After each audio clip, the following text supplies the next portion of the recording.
Hello, welcome to the Voices Heard, Lives Empowered podcast, brought to you by POhWER. Today I'm joined by Isabella Rutter. Isabella was the empowerment support worker for the People Who Use advocacy group and was very influential in the beginnings of POhWER. We speak about what life was like for people with learning disabilities and mental ill health in 1996, how and why she became involved with POhWER, and why she is proud of being part of the organisation. I hope you enjoy.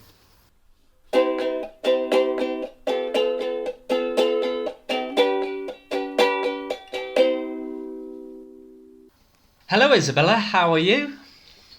Hello Ben, good morning. I'm not too bad, thank you. Brilliant. How are you? I'm great, thank you. Thank you for joining me, I really appreciate it. I thought we would first start by just sort of getting a bit of your background. So what did you do before POhWER? I worked at Stevenage College of Further Education. I taught English to speakers of other languages, first as a volunteer, teaching what was then known as neighbourhood English, one-to-one in people's homes, and then teaching groups of women, mostly from the Bangladeshi community, who were meeting in local primary schools, health centres and community centres. We provided a creche so that the mums would be able to attend. After a while, the college asked me to attend training to become a qualified ESOL, that's English for Speakers of Other Language teacher. And I completed that and then appointed a salaried member of staff at the college as an ESOL tutor organiser. So there was lots to do. Training volunteers, the neighbourhood English scheme, teaching English in classes to the people for whom English wasn't their first language.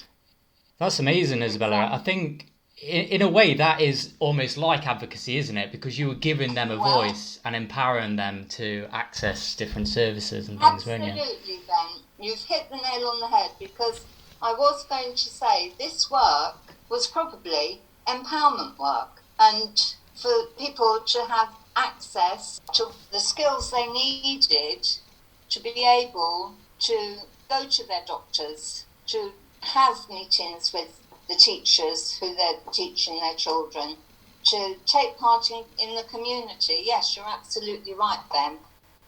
Just before we get into POhWER, could I ask just generally, what was it like for people at that time with learning disabilities or other disabilities? What were their lives like? Their lives weren't good. They were at the mercy of service providers in what they were able to have. It wasn't necessarily how they wanted to live, it was how they had to live. And following being at the college, one of my proudest things at the college was actually setting up a GCSE course on Saturday mornings for young Bangladeshi children to enable them to get a qualification in their parents' mother tongue. These children were fully bilingual, fluent in both English and Sylheti, often acting as interpreters for their parents, and none of that was applauded or recognised, and enabled them doing that GCSE and getting really high grades to be able to go on and make a contribution to their community. Some of them became teachers, some of them became nurses. It was brilliant. Yeah, that's great. I went from the college to work the People First movement had started, and I went to work North Hart's People First. They had three groups, one in Stevenage, one in Hitchin and one in Letchworth. And the aim of North Hart's People First was to get the voice of people with learning disabilities heard in planning the services they used. They weren't even part of their annual reviews often. Often not, and if they were part of their annual reviews, they didn't contribute to it. And we were able at People First to change that with the support of advocacy, the workers, to be able to go through in the time they needed what they wanted to get out of the service that they were being provided with, to be able to go with them to a meeting, to support them in what they wanted to say, if necessary, and then to talk about it afterwards and to follow up that these things had actually been taken on board and would be delivered. That was a great success. We were able to get a foot in the door to the community learning disability team meetings. You know, the meetings that took place with what we called the bosses, planning services for people with learning disabilities. And that's what it's all about, isn't it? Is getting in the door. It is. Getting in the door. It was, what we used to say, Ben, was, it's your job, but it's our lives. And there's a big difference because no one knows what it's like to live in someone else's shoes. I don't, you don't. And the person who knows is the person who's got that pair of shoes on. How and why did you get involved in starting POhWER?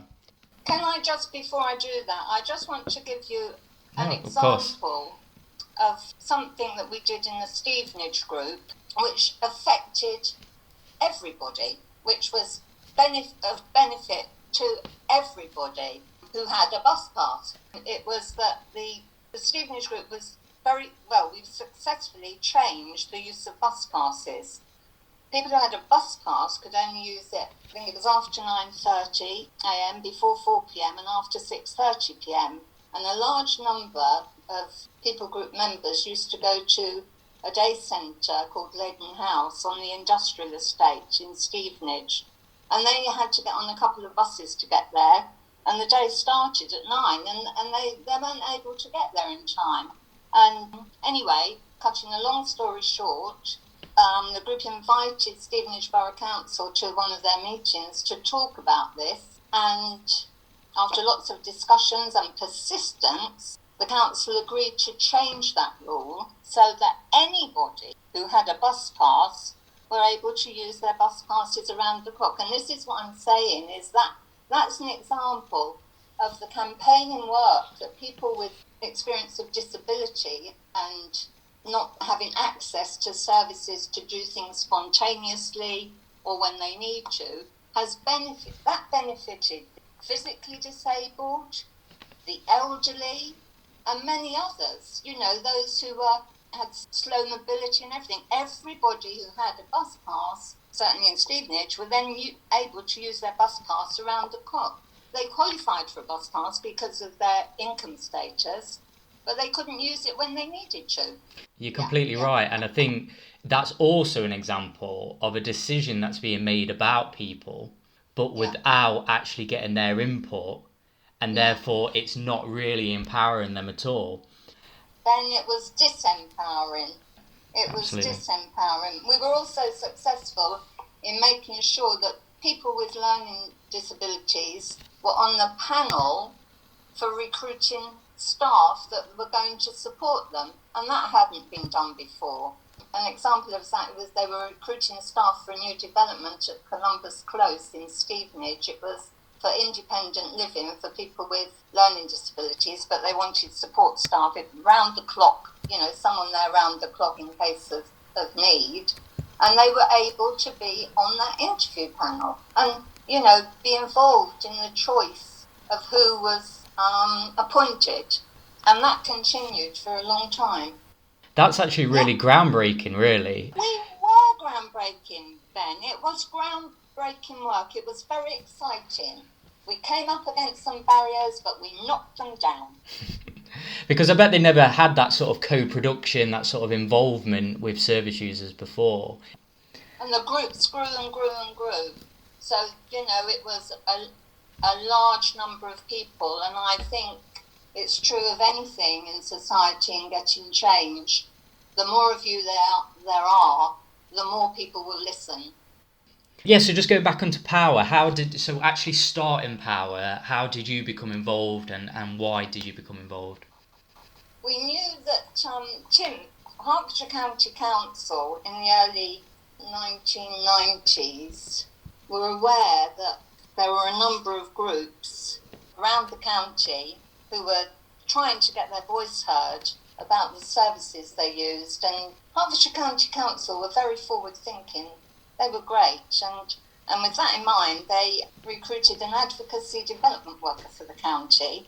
for Hertfordshire. That was Tim and Philigoff. And Tim's job was to help groups of people who wanted to speak up for themselves or for others. So he travelled all over Hertfordshire, meeting with different groups of people trying to get their voice heard. And because he wanted to make sure that the voice that got heard wasn't his, but theirs, Tim invited a group of different people he had met during his travels to become his steering group. This steering group, it was made up with a person with people with different experiences of life: physical disability, mental ill health, learning disability, elderly people, and so on. And it was known as the People Who Use Advocacy Group, POhWER. And over a period of time, Tim and the group decided that the group should employ their own empowerment support worker to ensure independence from Hertfordshire adult care services, and because Tim was employed by them. So they needed money to do that and put together a video to send to Comic Relief and the Platinum Trust for funding to employ an empowerment support worker for the group, funding for a supervisor for that worker, and most importantly, money for transport, for people to get to meetings, for refreshments at those meetings, and for room hire. Now that bid was successful, with both Comic Relief and the Platinum Trust providing funding. So the job was advertised, and I was honoured then to be appointed following interview as that worker, to work alongside them in fulfilling their main aim of setting up an advocacy agency. That's what we called it back then, an advocacy agency, not POhWER, for anyone to be able to get advocacy support in getting their voice heard. And I have to also mention here, because she was a star, I was also extremely fortunate to have Angie Lee Foster for my supervision sessions. Angie worked at Sense and did a lot of work with people with sensory disabilities in Selborne's Hospital and other places. And so that's how I got the job.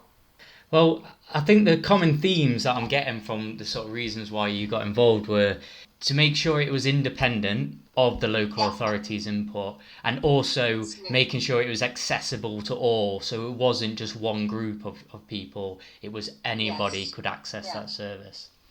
When I was first employed by the group, this was, I can't think of the word to use, but our meetings were held at Selborne's Hospital. That was a long-stay hospital. I think it had been built in the 1980s, in the middle of nowhere then. And that's where Tim was based, having moved a couple of times from other places. And I always remember driving onto the Selborne site, going into the meeting room there, which also included a padded cell. There were communal showers off it and everything. And it was very levelling and thought-provoking, thinking about the lives people had led there and were still living. Out of sight, out of mind. There were, there was Leavesden, Longstay Hospital, Selborne's, there was Knapsbury and Harperbury. However, at the same time, it was a very big motivator and inspirational for the work the group were doing.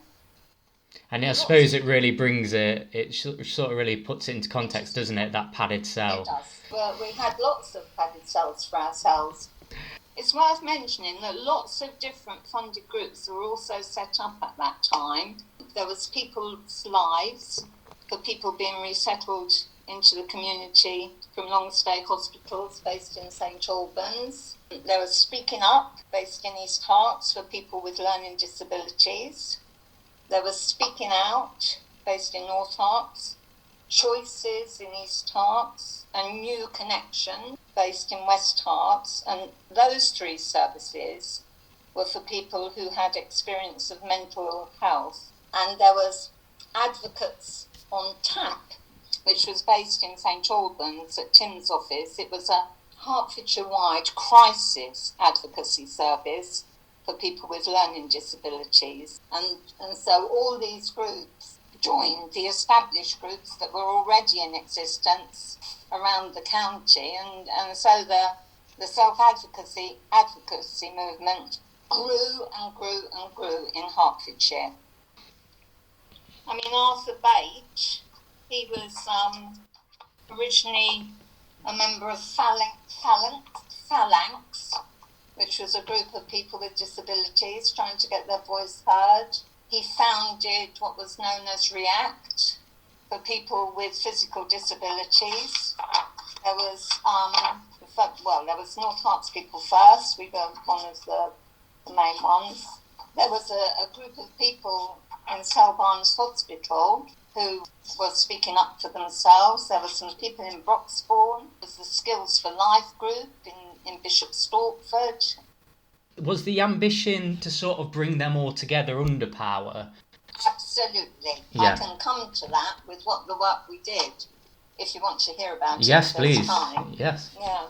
And there were many county-wide conferences held, two of which come to mind, which was No More Closed Doors and Loud and Clear.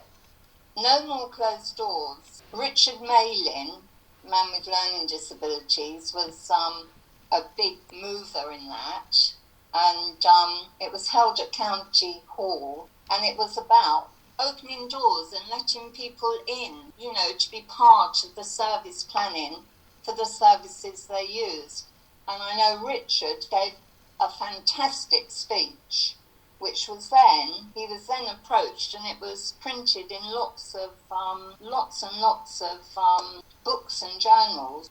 And I can't remember, Tim would probably know, he would be able to talk more about that. We also had the Loud and Clear conference, which we held at Hertfordshire University, where all the different groups that were in place came together, inviting others to come to join them. And I can remember Carol Warren speaking at that. Carol lived in West Herts. She was a member of the POhWER, and she talked about getting her own key. She had lived in Selbarns, and from a young person to adult life, and she stood up and talked and held up her key for her own flat where she lived independently.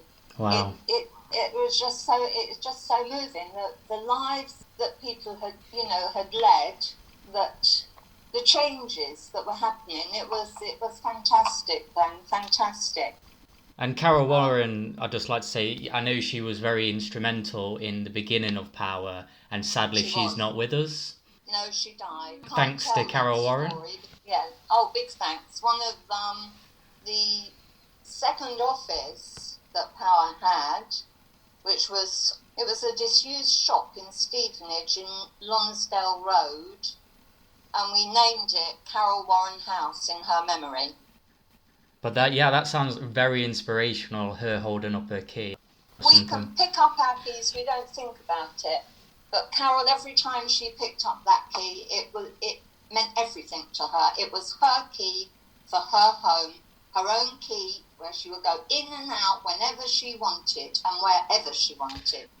And essentially it's a symbol, isn't it? It's a symbol of empowerment.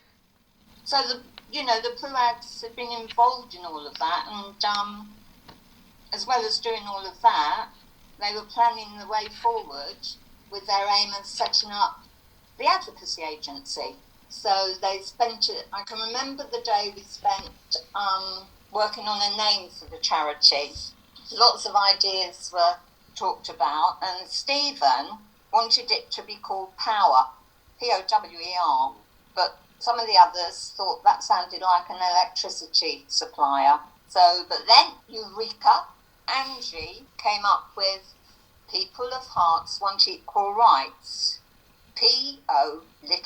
I don't know why little h, well I do know why little h, POhWER, which said power, but didn't mean electricity.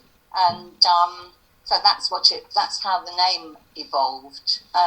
Charities at that time, working on behalf of people with disabilities, represented one particular disability, and rarely, if ever, had people with that particular disability on their board of trustees. And the charity the POhWER wanted to form was unique then, absolutely unique. They wanted a charity that could be used by all kinds of people with disabilities or those who face social exclusion and weren't being heard. And most importantly, one which would have a board of trustees with personal experience of living with a disability or being socially excluded. So they then put together what they decided the board of trustees would always have as a majority on their board. There would be 2 seats for a person with a physical disability. There would be 2 seats for a person who had experience of mental ill health.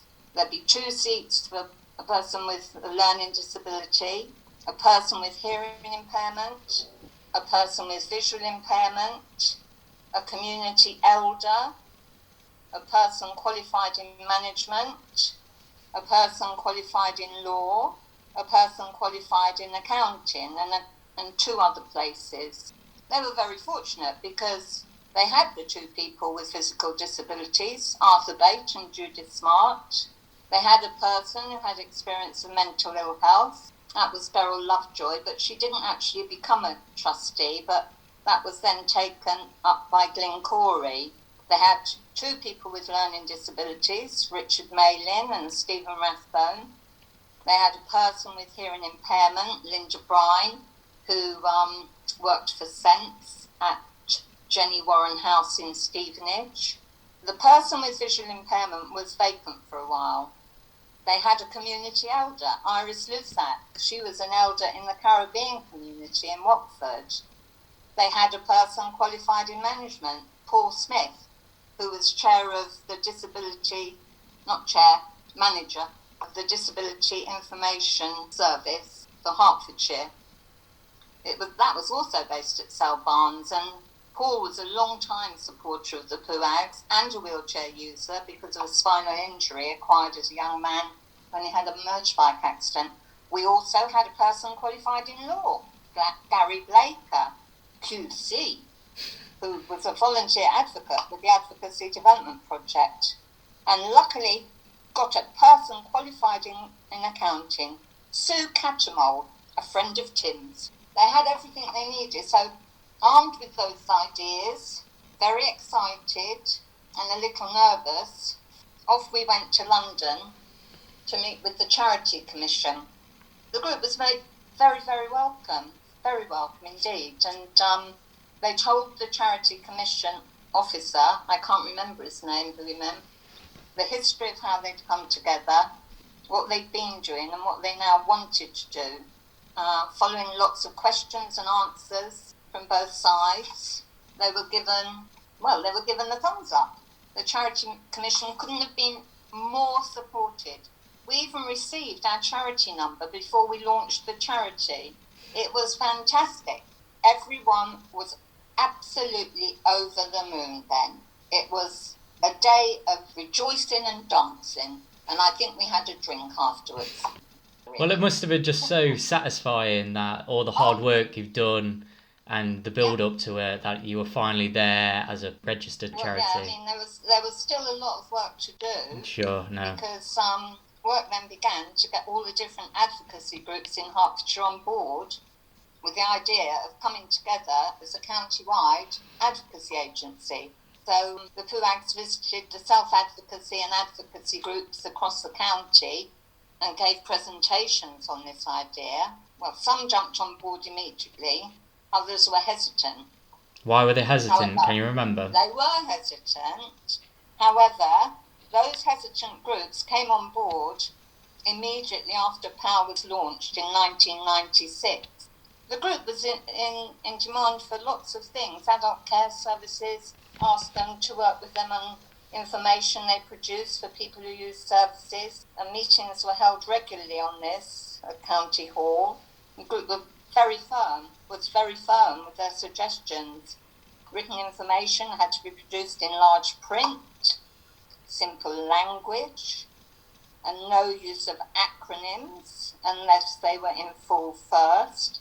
Also, that they had to be available on tape for non-readers. A couple of the POhWERs, a few people from North Herts People First, and a couple of people from People's Lives, worked with Tudor Jones at Hertfordshire County Council to put together a training programme to recruit people with disabilities to become residential and care home volunteer inspectors.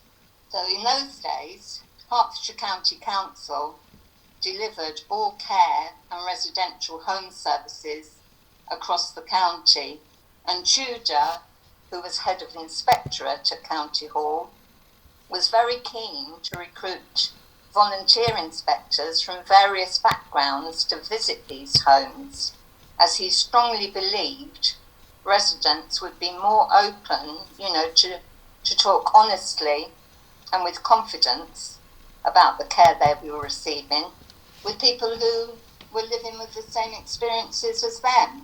Improvements could then be made, if needed, which had come, straight from the horse's mouth.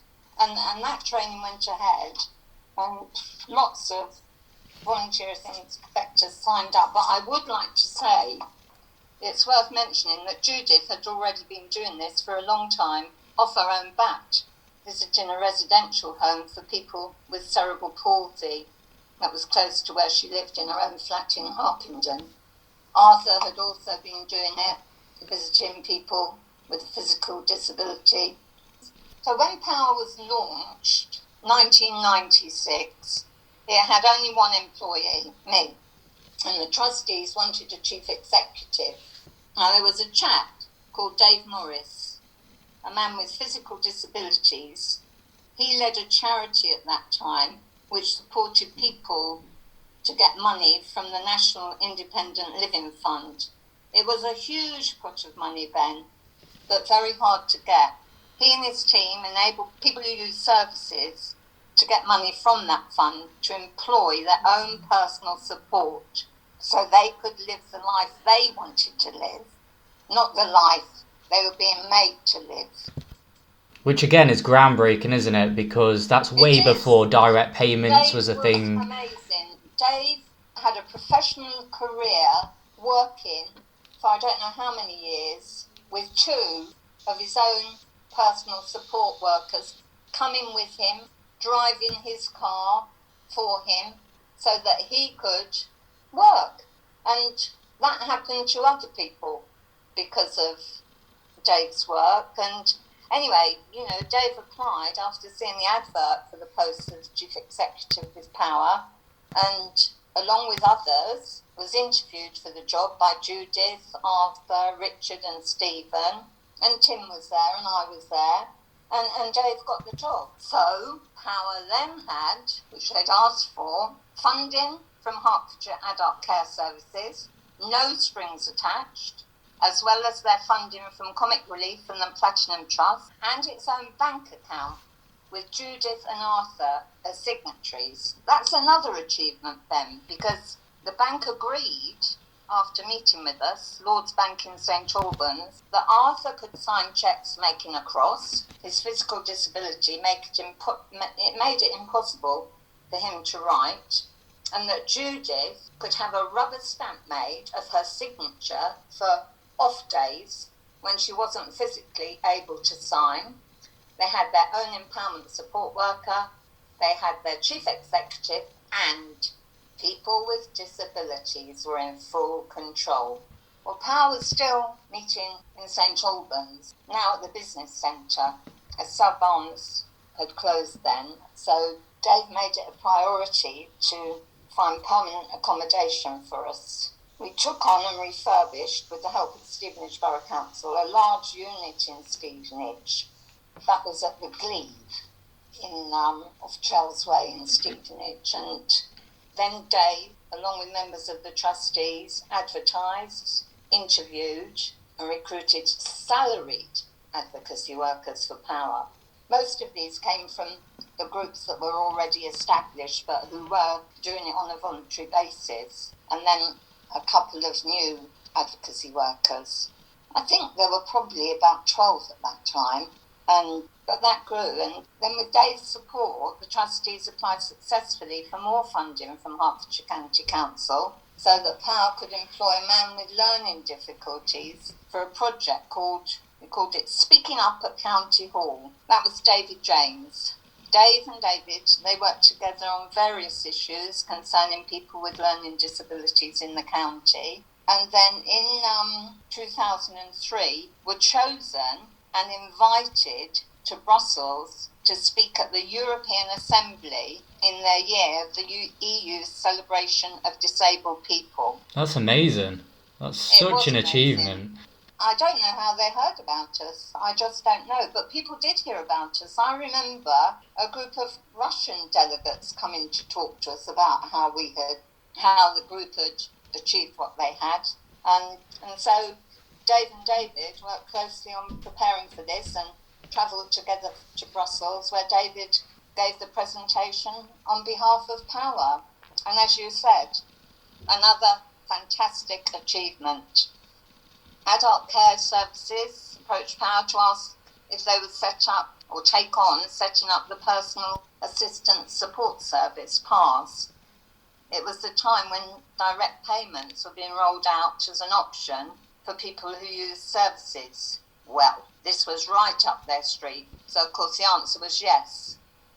And Dave and the trustees set about recruiting 2 advocates to support people who use services, who wanted to get direct payments from social services to employ their own support staff instead of it being delivered by the county. And although part of POhWER, it had its own steering group chaired by Owen Parry. He was a man with physical disabilities. He had the most amazing wheelchair, which would rise up in the air so he could get to the top drawer of a 4-drawered filing cabinet and go to any height he wanted. I was always fascinated by it. Yeah, that's incredible. Owen stood down as a trustee then. He was a trustee with POhWER in case of any conflict of interest.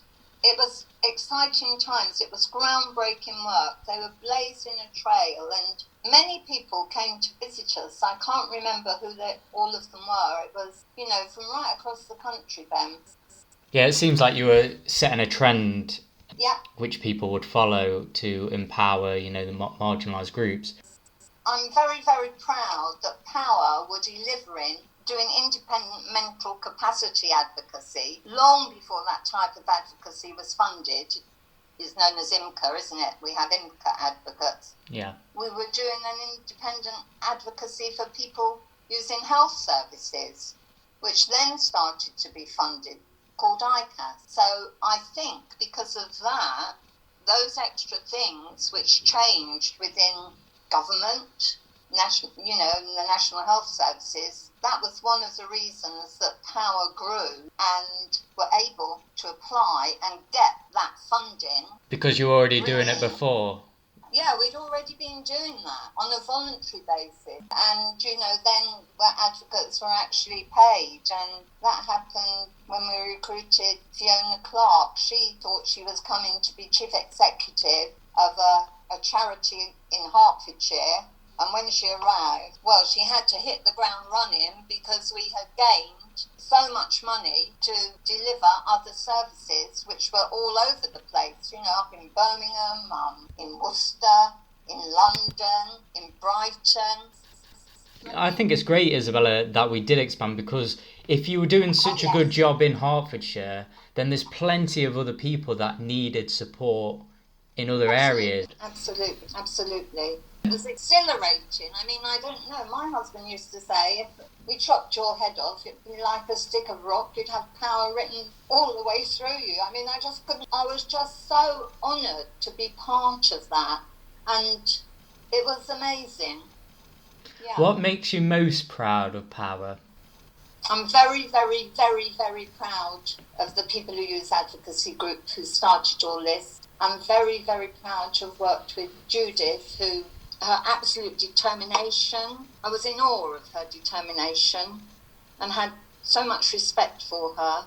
The amount of energy she had to use and the determination Judith has to make sure she has been heard. You know, she has been understood. She will say it again as many times as it's needed to be understood, because she knows it takes time for people to get used to her speech patterns, and she couldn't bear people to pretend that they'd understood her.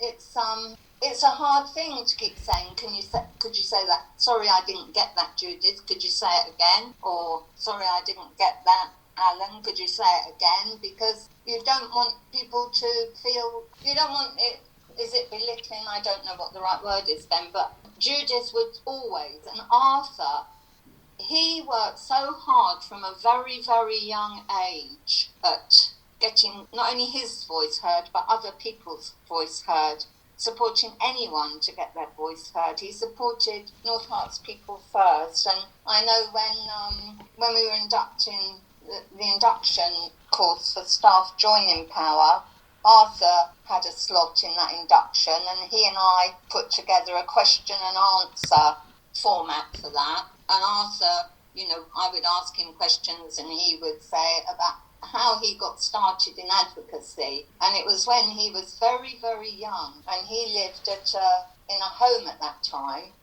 a school rather, and he had a horrible, what they were called, housemaster, who would bullied them, didn't listen to them, took their wheelchairs away from them. And you know, they couldn't walk. I mean, Arthur would crawl, and they did. One day, they got together and crawled, Ben, to the headmaster's office to tell him about this, their housemaster, and how he was treating them. The headmaster had no idea, and they were successful. That man was removed, and they got a new headmaster. That was, you know, that was self-advocacy, working with determination, without support, Arthur leading that. That is absolutely horrific. It was horrific. So many people, Ben, had their wheelchairs taken away from them. So many people didn't have a choice about what sandwich they were getting for their lunch.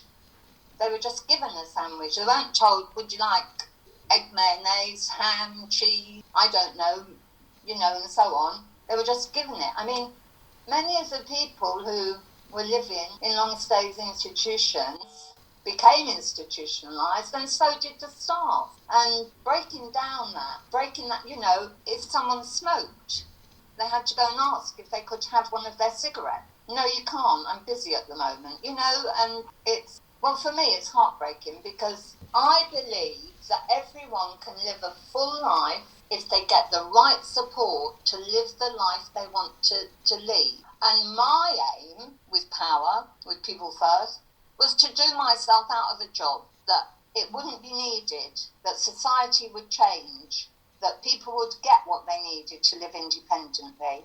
And one day that'll happen, Ben. I completely agree. Well, thank you, Isabella. That was amazing. I really appreciate you talking with us. And I just want to thank you for your contribution to POhWER.